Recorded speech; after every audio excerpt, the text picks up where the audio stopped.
Big Z Reviews.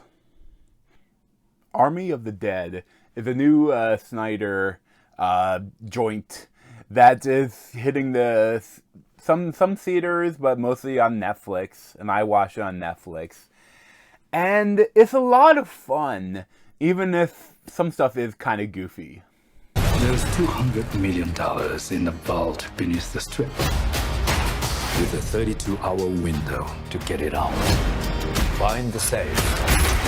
This should be a simple in and out. It's not too late to go back.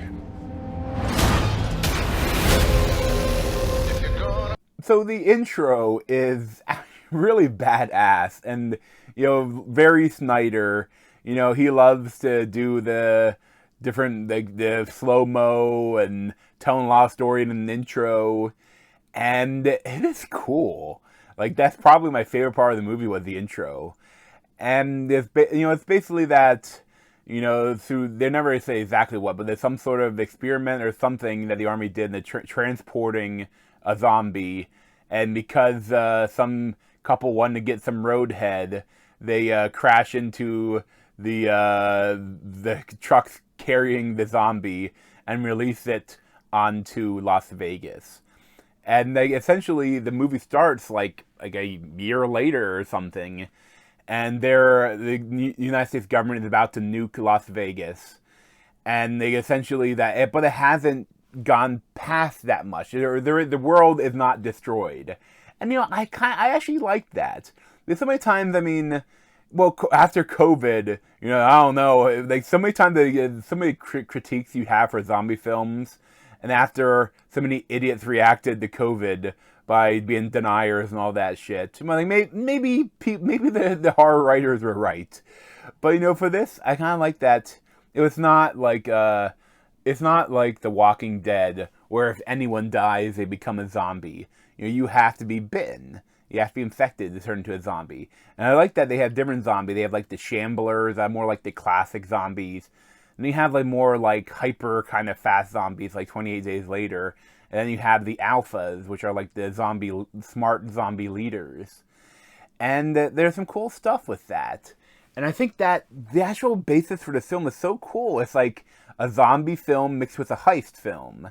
Now, it's just, I think that because of Snyder, he likes to, get weird with it. He likes to have a lot of shenanigans. He likes to have a lot of complicated story parts.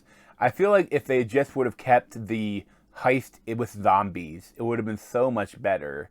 But I think the whole movie kind of gets backtracked when they add in Dave Bautista's daughter, played by Ella Purnell. And her, if you take her character out, this stuff would have to change.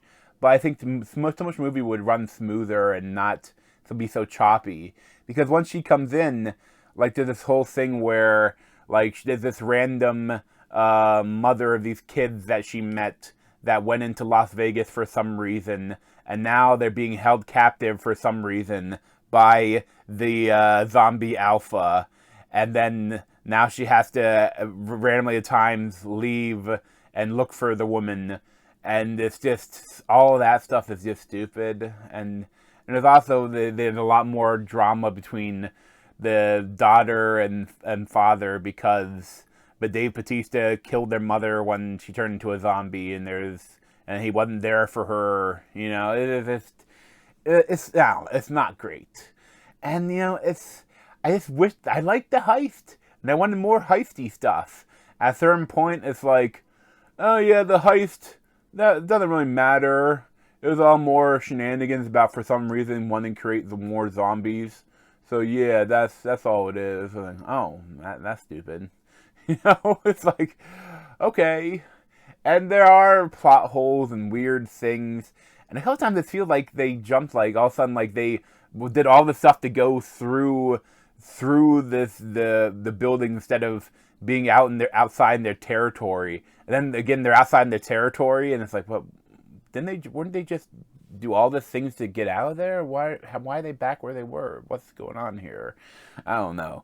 But there's also some stuff where I think it's the cutting of the film, or it's just like they want to give a really cool scene for some of the characters, like the in the heist group when they they die, they get killed by all the zombies. They want to have them do a cool scene first, and like the one scene was really cool. The one girl, like and then but she was at the back of the group.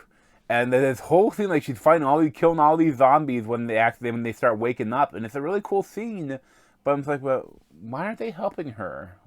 Then they was cut. They wanted a fun scene, and then the douchebag locks the door on her, and but then she was able to break through and still is still alive and still fighting the zombies, and the rest of the crew is like, come on, let's leave. And, she's right there. You have guns. Shoot them? Help her? Why aren't you? Why? Oh, she's bitten. Okay. You could have had her bitten earlier as a reason why they're not helping her. Or something about how the scene's put together is just odd. But at the same time, it's fun. Maybe even more critical if I seen it in the theaters. But, watching it at home, I still enjoyed it, even though it was goofy, and it's filmed. He always makes beautiful films, and there's some cool stuff. There's some weird, more baby zombie Jesus iconography is kind of odd, but whatever. And the guy puts on, he has a armored face guard, and he's his mouth and chin's showing. You could just shoot the chin, or could shoot the neck, or shoot anything. You have to shoot just where he's armored. But there's a zombie tiger, and that's cool. There's a lot of cool stuff in this. And I've been a little down on zombie stuff lately. I haven't really been that interested in it, but there's been so much of it in the past years. But this is a lot of fun. It is what it is. Probably give it a 7 out of 10. I'd probably give it lower if I saw it in theaters, but I had a fun time, even though it was stupid. But thanks for watching. If you want to see more of me, you can subscribe down below. Thanks.